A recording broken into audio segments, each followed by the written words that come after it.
Aeronautics, aeronautics, कोई aeronautical engineer है यहाँ पे? कोई भी नहीं है। मैकेनिकल इंजीनियर, अच्छा 3 लोग हैं। चलिए लिखिए एरोनॉटिक्स, ठीक है। देखिए एरोनॉटिक्स और एस्ट्रोनॉटिक्स दो वर्ड्स होते हैं, उसमें डिफरेंस क्या होता है? जब एटमॉस्फेयर के अंदर का स्टडी कर रहे हैं उसको क्या बोलेंगे? एरोनॉटिक्स। एटमॉस्फेयर के बाहर की स्टडी कर रहे हैं उसको एस्ट्रोनॉटिक्स। लिखिए the science involve with, aeronautics लिखिए the science involve with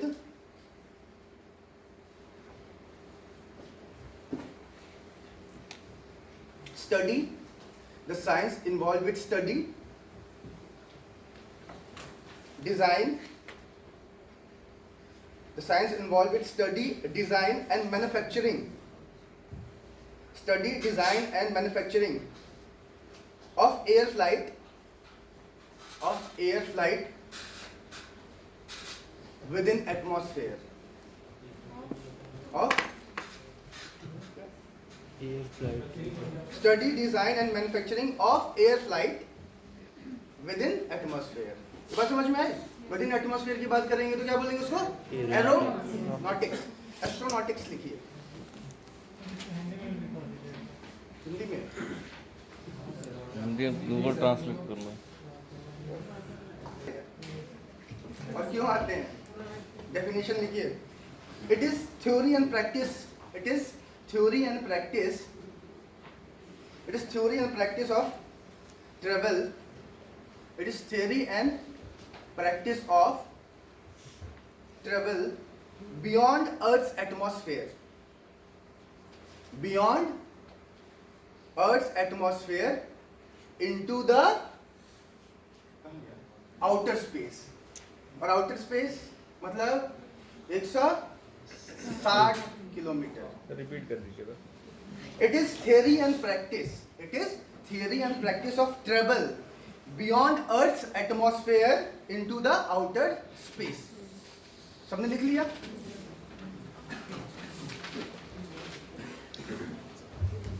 aerospace लिखिए, एरोस्पेस, एरोस्पेस। एरोस्पेस मतलब क्या हुआ? एरो एयर से रिलेटेड कुछ होगा और स्पेस स्पेस से रिलेटेड होगा। तो it is a term collectively used for, it is a term, it is a term collectively used for atmosphere and outer space. Simple बात सबको समझ में आ रही है ना?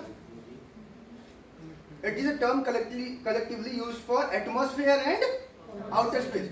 अब एक चीज बताइए,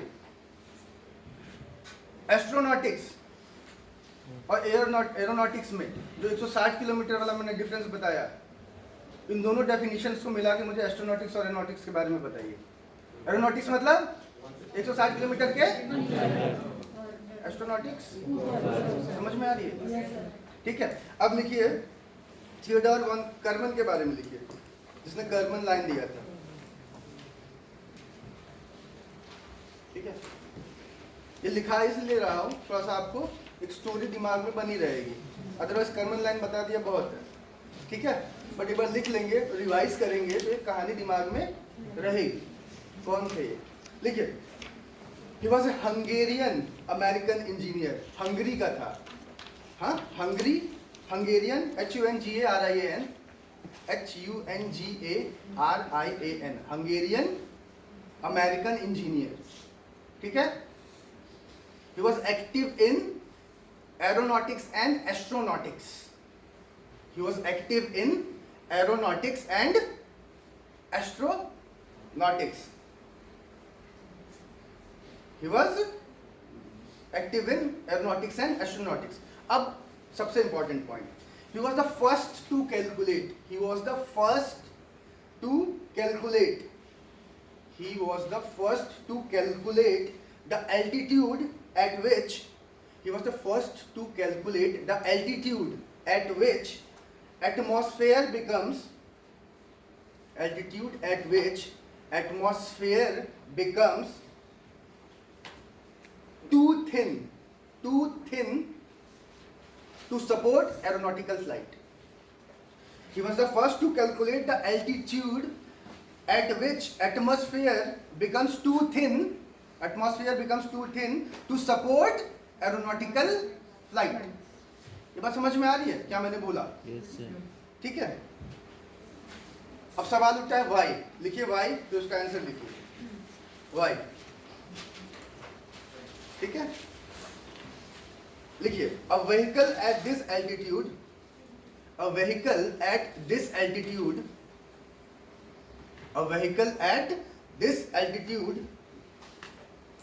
would have to travel faster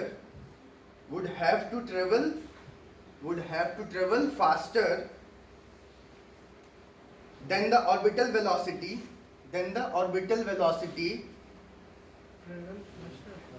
travel faster than the orbital velocity to derive sufficient atmospheric lift, not drag, to derive sufficient atmospheric मत लिखिए, aerodynamic लिखिए, aerodynamic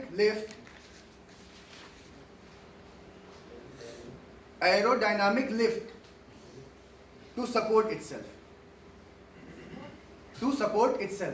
अब ये aerodynamic lift क्या है? Mechanical engineers please, aerodynamic lift क्या है?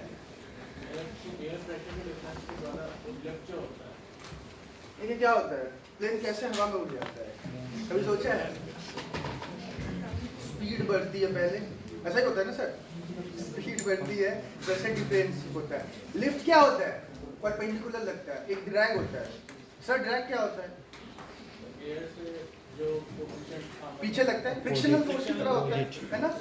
दो वर्ड्स होते हैं, एक ड्रैग, एक लिफ्ट. ड्रैग मतलब अपोजिट डायरेक्शन में लग रहा है लेकिन आगे जा रहा है, एयर का ड्रैग. अरे ये देखिए, आप लोग बिना हेलमेट के गाड़ी चलाते हैं? कितने लोग चलाते हैं? हाथ खड़ा करें. बहुत अच्छा करते हैं, चलान हो जाएगा. बिना हेलमेट के चलाते हैं? अच्छा, 100 की स्पीड में कौन चलाता है गाड़ी बिना हेलमेट के? एक ही लड़का है, क्लास के बाद मिलेगा.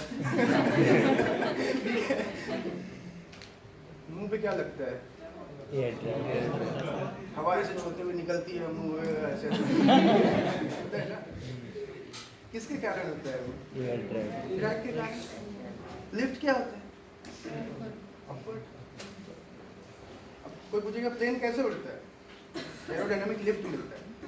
प्लेन स्पीड बढ़ती है उसकी, देखते हैं जब बैठते हैं प्लेन में तो क्या होता है? अचानक धीरे धीरे चलेगा, फिर हम तेजी से ऐसे होगा, उससे क्या होता है? प्रेशर डिफरेंस क्रिएट होता है और एक लिफ्ट मिलता है. हवा नीचे आती है, ऐसे होता है सब ना? लिफ्ट मिलता है और उड़ जाती है.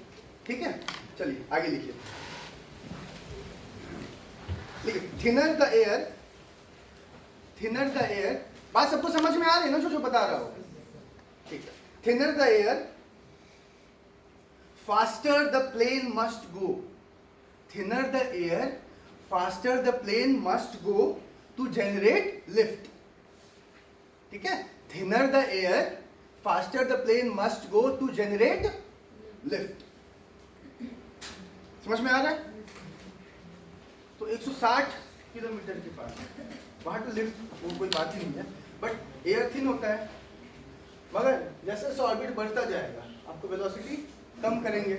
जहाँ एटमॉस्फेरिक ड्रैग या लिफ्ट ज़्यादा, यहाँ पे जैसे यहाँ पे एटमॉस्फेरिक ड्रैग है 160 किलोमीटर, वैसा एक जगह होगा जहाँ होगा ही नहीं. वैक्यूम में कोई दिक्कत नहीं है, स्पीड कम करिए, आराम से घूमते रहिए, बैठ जाइए एकदम आराम से जियो स्टेशनरी सैटेलाइट पे और चांद को देखते रहिए. ठीक है ना? चलिए अब लिखिए स्पेस लॉस.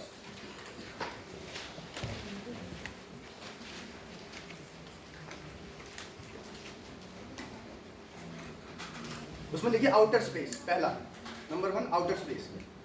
बोरियत तो नहीं हो रही ना लिखने में? चलिए अच्छी बात है.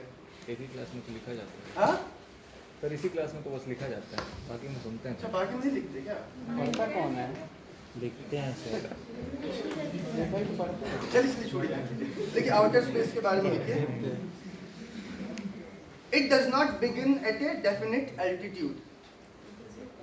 It does not outer space के बारे में लिखा रहा हूं. It does not begin at a definite altitude above earth's surface.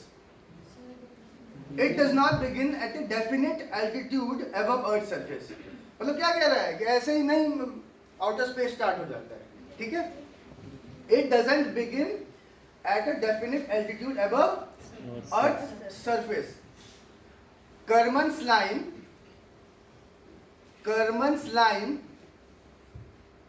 conventionally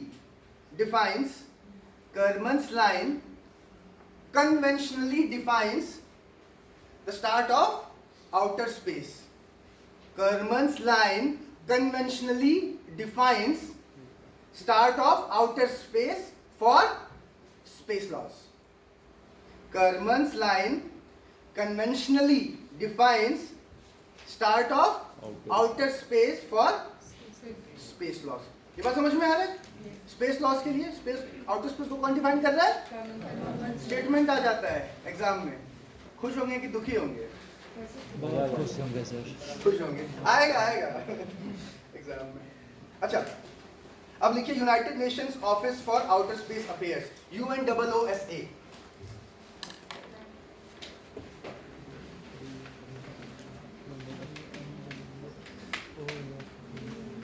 कल की कहानी याद है सबको? मैं कहाँ गिर रहा था? हाँ? क्या हो रहा था? 1957 में क्या हुआ था? Sputnik.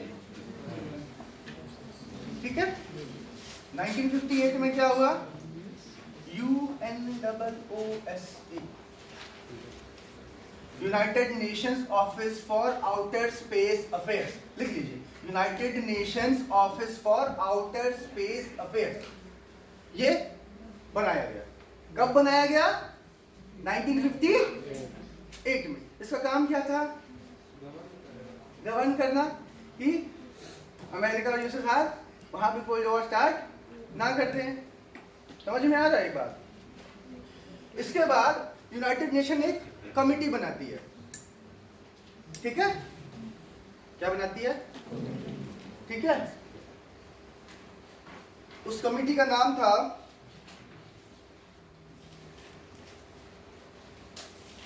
United Nations committee for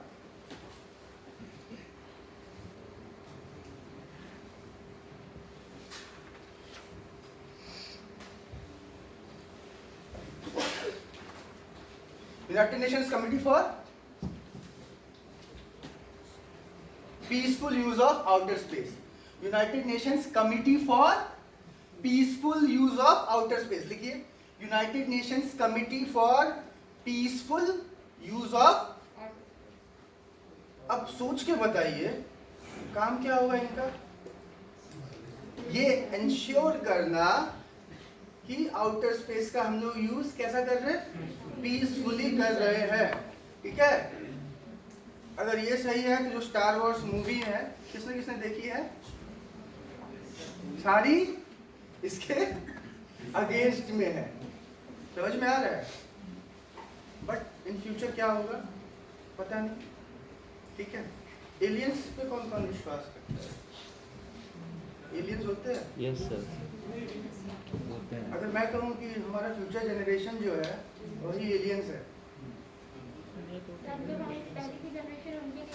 उनके लिए हम एलियन हैं. लूसी जो मिली थी ऑस्ट्रेलोपिथेकस, उसके लिए हम एलियन होंगे, हमारे लिए वो एलियन है.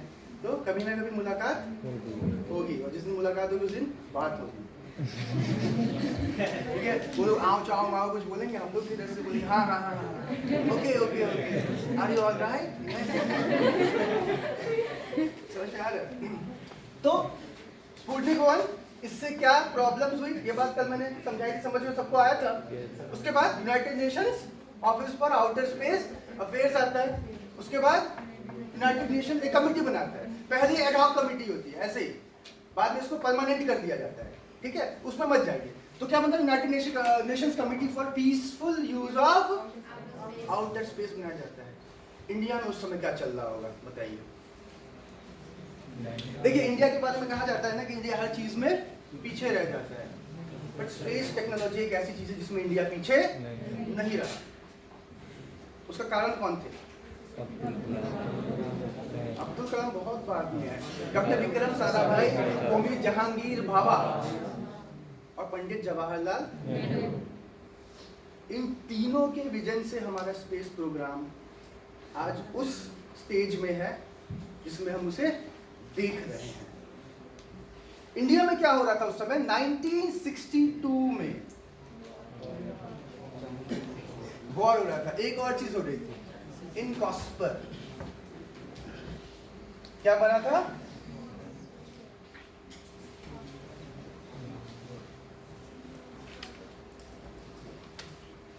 देखिए, इंडियन नेशनल क्या है सर, इतना वो याद नहीं रहता ना। इंडियन नेशनल आउटर स्पेस, नहीं वो तो ये देख लीजिएगा यार। ठीक है। अच्छा, तो इनकॉस्पर बना कब? और इनकॉस्पर बनने के पीछे कौन था मैंने बताया? हाँ, डॉक्टर विक्रम साराभाई, होमी जहांगीर भाभा और पंडित जवाहरलाल। ये बात समझ में आया? अच्छा, यही इनकॉस्पर आगे चल के क्या बना? इसरो। समझ में आया? और ये किसके अंडर में था? डिपार्टमेंट ऑफ एटॉमिक एनर्जी के अंदर में था। और इसरो भी जब पहले बना तो वो किसके अंडर में था? Department of atomic energy. ISRO I think 1969 था, देख लीजिएगा।